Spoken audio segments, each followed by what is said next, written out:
lakini ni neema ya Mungu kusikia habari hizi. Kuna watu wengine tunavyoongea hapa wako kwenye hospitali, hawajui kama kutakucha, hawajui kama watalala tena, hawajui kama wataamka. Leo nazo nguvu, na baiskeli unaendesha, na pikipiki unaendesha, na mifugo unachunga, una nguvu nyingi sasa. Lakini huko wakati unakuja, mama yangu, dada yangu, kaka yangu, utakuwa mgeni wa nani? Leo hii maisha yanaendelea, unachanua, kila mtu anayekuangalia anasema unameremeta, anasema unapendeza.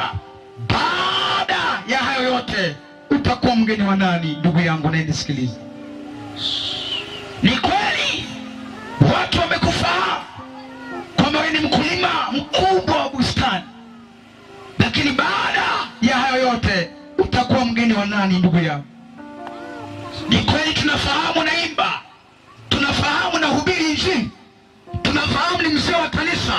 Mungu anachua maisha yako ya sirini. Baada ya hayo yote utakuwa mgeni wa nani? Neema imefunuliwa ili kila anayesikia habari hizi afanye maamuzi binafsi, aseme ninaokoka tangu leo. Dunia sio sehemu ya maisha yangu. Duniani tunapita, duniani ni kwa kitambo tu. Tunaweza tukajenga majumba makubwa mazuri, lakini iko siku tutayaacha. Tunaweza kumiliki magari yenye fahari kubwa, magari yenye heshima, tukapigiwa saluti, tukavalishwa na nguo kwa sababu ya heshima tulizo nazo. Baada ya hayo yote utakuwa mgeni wa nani? Inawezekana watu wakakuheshimu, una mifugo mingi, ng'ombe wa kutosha, umeweka kila mahali mifugo, wanakuheshimu kwa heshima kubwa.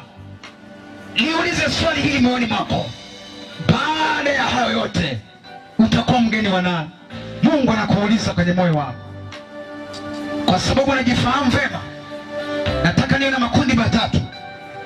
Kundi la kwanza ni wale watu wanaosema mimi nimechua, ninapita duniani, sio mahali pangu, ni kwa muda tu, nisiweke kiburi tena, ninaamua kumpokea